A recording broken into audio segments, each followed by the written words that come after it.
마켓타이밍 모델을 통해서 매매 타이밍을 잡아보고 있습니다. MBN골드의 신광섭 매니저입니다. 어서 오세요. 네, 반갑습니다. 신광섭입니다. 네, 반가운 아침입니다. 매니저님께서 이번 주에 미증시의 반등이 나와야 지금의 흐름을 이어갈 수 있다라고 하셨는데 시장은 반등이 요원해 보입니다. 그러게요. 네. 왜 이러는 걸까요?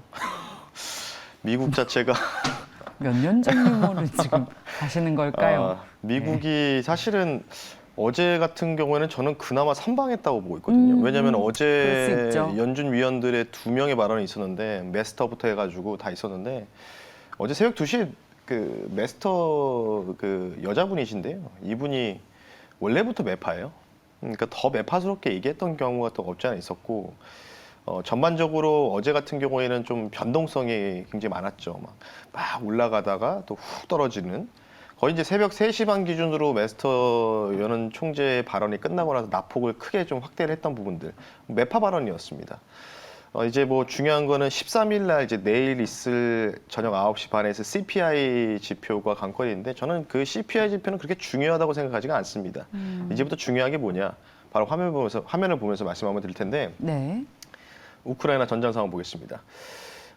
우크라이나 지금 현재 전장 상황입니다. 요거는 이제 알자지라 방송에서 사이트에서 발췌한 자료고요. 지금 개전한 지 딱 231일 차가 지나는 과정이 있는데 뭐 여러 번 설명해 드렸다시피 빨간색으로 붉게 물든 지역이 러시아군이 병합하거나 현재 점령한 지역. 그리고 이제 파란색, 그러니까 지난번 한 2주 전에 보여드렸던 그림과는 조금 달라졌죠. 파란색이 좀 더 많아지고 있습니다. 특히 이 돈바스 서부 지역 쪽에서 지금 돈바스 서쪽에서 지금 계속해서 영역이 확대되고 있다. 이런 부분들. 이러다 보니까 이게 지금 제 제목은 우크라이나 100만 대군의 위력이라고 돼 있는데 실제로는 97만 명입니다. 97만 명 병력 어떻게 이루어졌느냐. 뭐 2달 전부터 제렌스키 대통령이 총동원령을 선포해가지고 예비역 동원령에다가 플러스 경찰, 공무원까지 다 징집을 해가지고 성동격서로 크림반도를 치는 듯한 모습 보이다가 바로 돈바스 지역을 완전히 또 쳐버리는 경우. 그러면서 지금 이제 러시아가 완전히 지금 전세가 역전된 상황이지 않습니까? 그러다 보니까 뭐 러시아에서 30만 총동원령 선포하고 전쟁이 장기화되는 부분들. 근데 이에 대한 부분들을 지금 전반적으로 다음 한번 보면서 말씀드리면 이런 뉴스가 좀 보도가 됐습니다. 제목을 반등을 만들 수 있는 재료라고 써드렸는데 러시아가 지금 이제 푸틴하고 바이든 대통령의 정상회담 관련된 부분들이겠죠. 지금 대부분의 투자자분들이 CPI가 지금 어떻게 나올 거냐라고 좀 생각하시는데 저는 CPI로 통해서 변동성은 그렇게 많이 나오지는 않을 거다. 이렇게 다시 한번 말씀드리고 오히려 이 G7 이 회담이겠죠. 정치적인 부분들에 대한 이 지정학적 관련된 부분들에 따라서 시장이 좌지우지가 될 거다. 특히 미국장이. 그래서 이제 아마 러시아가 원래는 이제 바이든 대통령과 만나기 뭐 그냥 꺼려한다 뭐 이런 소식들이 계속 상반기에 들려오다가 최근에는 많이 스탠스가 바뀌었죠. 제안하면은 뭐 만나볼 의향이 있다라는 식으로 얘기를 하고 G7 정상회담 할 때 또 제렌스키 대통령이 또 화상 연설도 계획돼 있기 때문에 그에 대한 부분들 좀 전반적으로 봤을 때 저는 지금 굳이 반등의 재료를 본다고 하면은 이쪽밖에 없지 않나. 결국은 인플레이션을 가속화시켰던 원인이 러시아가 우크라이나 침공하면서부터 시작했다고 좀 보고 있거든요. 따라서 이에 대한 부분들이 이제 기대감으로 조금 올라갈 가능성이 있다. 이렇게 좀 말씀드리고 싶기 때문에 반등 좀 나왔으면 좋겠어요. 저도 마찬가지로. 그래서 오늘은 이따가 모델을 또 국내장을 한번 준비해 놨으니까요. 국내장하고 수급까지 한번 쭉 옵션 수급까지 내일 만기지 않습니까? 만기 날이기 때문에 관련된 부분들 한번 잠시 뒤에 하나하나 포인트 잡아드릴 수 있도록 하겠습니다. 네. 좋아요. 그러면 바로 볼까요? 네. 마켓타이밍 모델 바로 보고 얘기를 해주시죠. 자, 저희 마켓타이밍 모델은 9개의 지수를 돌려서 매일 9시간마다 결과를 도출해내고 있습니다. 이 가운데에서 가장 유의미한 수치를 전해드리고 있는데요. 오늘은 뭘 볼까요? 오늘은 마찬가지로 내일이 만기 날이기 때문에 코스피 지수를 200 지수를 한번 볼 수 있도록 하겠습니다. 네. 코스피 200에 대한 마켓타이밍 모델. 오늘은 어떤 결과가 나왔을지 궁금합니다. 보여주시죠. 자, 12일 오늘입니다. 방향 강도가 100% 패닉 강도도 있습니다. 네. 근데 내일 패닉 강도가 50이에요. 네. 그리고 14일 날 방향 강도가 50. 이렇게 되면 오늘 내일 안에 뭔가가 나와서 방향도 결정이 된다는. 일단 어제는 정말 특히 코스닥이 좀 많이 무너지는 모습 보이지 않았습니까? 4% 넘게 급락이 나왔고요. 코스피도 최저가로 보면 2.5% 정도 급락이 나왔는데 오늘 이제 반향 강도 오늘입니다. 10월 12일. 오늘 무조건적인 반등 나와야 된다. 이유 불문하고 무조건 반등 나와야 되는 부분들이 모델을 통해서 지금 요구를 하고 있다라고 좀 보시면 좋을 것 같고, 이 반등이 좀 세게 나오면은 결국은 패닉 강도 자체가 공항 관련된 부분들이겠지만 위든 아래든 반등이 나오면 좀 위로 조금 이제 강하게 올라갈 수 있는 가능성들이 한 30% 된다. 그리고 만약에 오늘 반향이 변경되면은 다음 날이죠. 이 반등이 내일까지도 이어질 가능성이 있고 그에 대한 부분들이 이제 패닉 강도가 50% 잡혔으니까 반등이 좀 폭이 조금 세게 나올 가능성이 좀 있지 않나 이렇게 생각하는데, 그러니까 오늘 중요한 건 뭐냐, 네모칸에 이제 박스로 되어 있죠. 오늘 무조건적으로 반등 나와야 된다. 반등 안 나오면은 뭐 저점 다시 또 테스트하러 간다. 이렇게 좀 보시면 좋을 것 같기 때문에 문제는 뭐냐면 만약에 오늘 반등이 나오더라도 내일까지인데 중요한 거는 또 이제 14일. 그러니까 내일 이제 CPI 발표가 있지 않습니까, 미국에. 그럼 우리나라 장에 반영되는 거는 14일에 반영되니까 만약에 오늘 내일에서 반등이 나오더라도 CPI 발표 이후에는 14일 날은 반영 변경이 잡혔기 때문에 반영 강도가 잡혔기 때문에 이 반등이 뭐 1박 2일 정도밖에 안 나올 것이다. 이런 추측을 좀 할 수 있다라고 좀 보시면 좋을 것 같고, 수급 한번 보겠습니다. 수급을 다음 한번 보겠습니다. 이제 내일 옵션 만기인데 외국인들의 옵션 포지션에 대해서 말씀 한번 드려볼게요. 코스피 200 기준이기 때문에 환산에서는 좀 다를 수 있지만 지금 네모칸으로 보이시는 부분들이 바로 손익분기점입니다. 옵션 이제 뭐 옵션 합성이 뭐냐면은 콜옵션, 풋옵션은 여러분 다 아실 거예요. 워낙 시장이 뭐 파생 시장에서 왔다 갔다 하고 보니까 뭐 콜옵션을 매도하고 풋옵션을 매도하고 뭐 매수하는 것도 있지만 매도도 하거든요. 그런데 옵션 합성 포지션 보면은 외국인들은 지금 강력한 하방을 구축하고 있다. 예.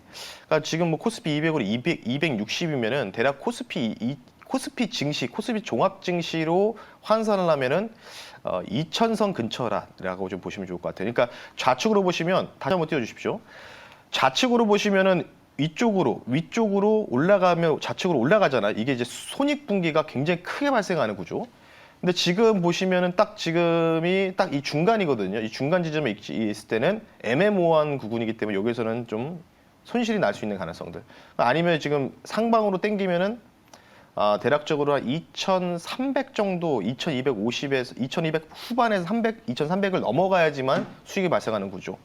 외국인들 포지션은 현재 이런 상황입니다. 자, 그러면 반대로 개인 투자자분들은 어떤 옵션 포지션을 치고 있는지 보겠습니다. 다음 보겠습니다. 개인 옵션 포지션인데 뭐 딱 봐도 눈에 띄시죠? 예, 상방을 보고 있다. 옵션 합성에서는 상방 포지션을 취하고 있다. 마찬가지로 이 중간 지점, 현재 구간에 있으면은 손실이 외국인도 나고 개인들도 날 수밖에 없는 구조고, 그리고 만약에 외국인들이 밀어버리면은 전후 한번 보겠습니다. 외국인들이 밀어버리면 수익이 극대화되지 않습니까? 근데 반대로 개인들은 어떻게 되죠? 손실이 극대화됩니다. 쉽게 얘기해서 깡통이 난다. 이렇게 좀 표현을 해드리고 싶다라고 좀 말씀드려서 내일 옵션 만기 날까지 이틀 남은 상황에서 과연 어떤 식으로 움직일지 함부로 이제 예측할 수 없는 거죠. 이거는 이제 결국 메이저들의 의도에 따라서 갈릴 것이다. 이렇게 보시면 좋을 것 같고, 다음은 보겠습니다. 오랜만에 제가 코스피 코스닥 종합으로 해서 신용 잔고 비율을 보니까 정말 많이 빠졌습니다. 시중 비율 자체가. 화면 보면서 말씀드릴게요. 신용 잔고 비율 보겠습니다. 제가 이제 그 횡으로 선을 딱 이렇게 그어드렸는데, 요때가 언제냐면 그 6월달, 7월달에 우리 시장이 진짜 처참하게 붕괴되는 시절 아실 겁니다. 2,600 붕괴되면서 거의 뭐 2,200 후반대까지 무너졌을 때, 그리고 나서 이게 우측으로 쭉 올라갈 때 요때가 이제 베어마켓 랠리가 나오지 않았습니까? 2,500 넘어가는 과정. 근데 지금 이에 대한 신용 잔고가 많이 빠진 상황에서 다시 지금 우측 보시면 살짝 고개를 들고 있죠. 예. 그러니까 바닥권, 그러니까 지금 어찌 보면은 기술적 지표로는 대부분 단기적인 과매도권에 속해 있는데 단기적인 과매도권에 속해 있으면은 신용정보가 늘어난다. 근데 지금 최근에 트렌드가 어떤 거죠? 중소형주는 철저하게 외면받고 시총 대형주 위주로 코스피 증시 위주로 땡기고 있지 않습니까? 특히 LG에너지솔루션이 막 지금 버티고 있잖아요. 50만 원 근처에서. 그래서 제가 볼 때는 바닥권, 과매도권에서 신용정보 비율이 올라가는 거는 오히려 긍정적이다. 저는 오히려 이렇게 생각을 하는 차원에서 말씀드리고 싶기 때문에 빠르게 결론으로 도출해 보겠습니다. 다음 한번 보겠습니다. 네.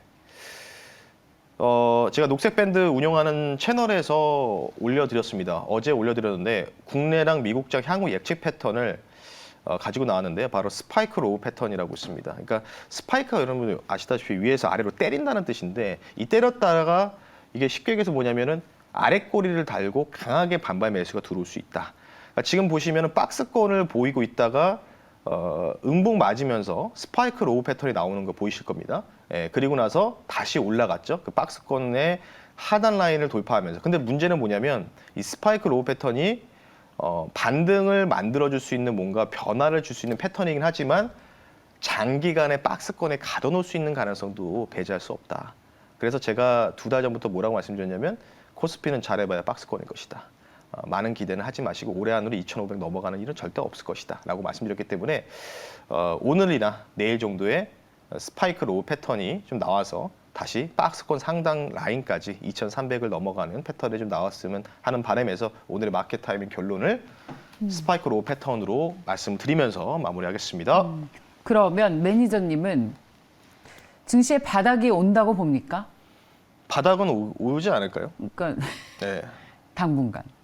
오늘 이제 약간 이런 패턴이 나와야 돼. 스파이크 로우 패턴 형식으로. 그러니까 이제 반등 저희 모델에 따르면 네. 이번 주에 지수가 올라줘야 더 안 떨어지는 것으로 모델에서는 그런 메시지를 주고 있잖아요. 네. 이것들을 보고 종합적으로 판단한 결과 매니저님께서는 저는 이제 바닥은 미국장 온다. 기준으로 보면은 10월 달에는 뭐 요즘에 최근에 2,000선 붕괴된다. 1,900, 1,800 간다는 말씀 많이 하시는데 10월 달은 그런 장 안 나올 거라고 보고 있고. 오히려 11월 달을 좀 조심해야죠.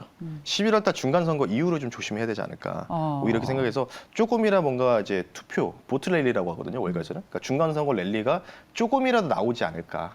안 나오면 심각한 거고. 그래서 올해 안으로는 그렇게 강한 붕괴는 저는 개인적으로 없고 굳이 나온다고 하면 11월을 좀 우리가 11월 중순을 좀 조심해야 된다. 이렇게 좀 말씀드리고 싶기 때문에 반등을 염원하고 있습니다. 네, 이 정도로 마무리하겠습니다. 그렇다면 그건 다시 말해서 주식시장에 진입을 한다면 11월 이후에 바닥을 확인한 이후가 더 좋겠다라고. 그러니까 지금 해서 만약에 반등에 나오면은 데드캣 바운스 정도라고 좀 보시면 좋고 짧은 베어 마켓 랠리는 한두 달 그렇군요. 갔지만 데드캣 예. 바운스는 길어봤자 한 달이고 짧으면 2주기 그렇군요. 때문에 이 정도로 하겠습니다. 중간 선거 이후에 오히려 더 떨어지면 그럼 그때가 또 바닥일 수 있겠다. 저는 그때가 오히려 올해 찐바닥 나오지 않을까 이렇게 생각하고 있습니다. 좋습니다. 자, MBN 골드의 신광섭 매니저와 함께했습니다. 고맙습니다. 네, 감사합니다. 네, 매일 아침 6시에 시작하는 성공 습관, 저희는 내일도 최선을 다하겠습니다. 고맙습니다. 본 방송은 투자 판단을 위한 조언일 뿐 투자 결정과 결과에 대한 책임은 투자자 개개인에게 있음을 알려드립니다.